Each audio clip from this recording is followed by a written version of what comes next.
कड़ाके की ठंड और ठंड में करारे करारे पकोड़े और गर्मा गर्म चाय का तो क्या कहना। हेलो फ्रेंड्स, आज मैं आपके साथ शेयर करने जा रही हूँ गोभी के क्रिस्पी पकोड़े।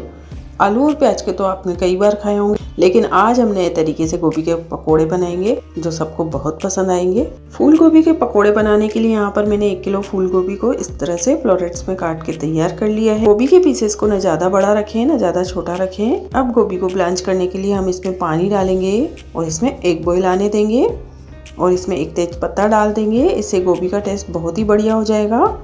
अब इसमें 2 से 3 बॉईल आ रहे हैं। अब हम गैस ऑफ कर देंगे, इसे ठंडा होने देंगे। तब तक हम दूसरी तैयारी कर लेते हैं।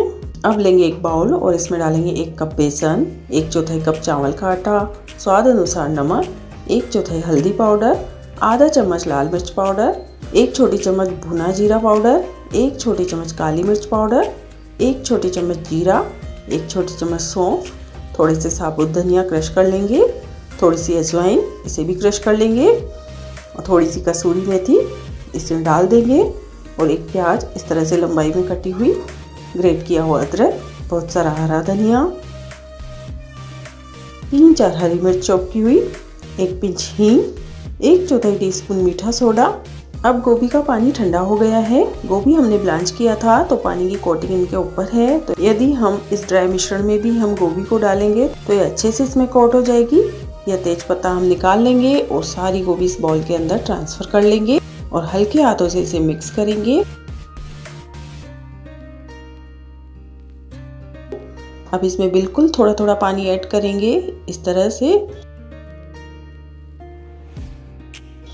इस तरह की कंसिस्टेंसी होनी चाहिए।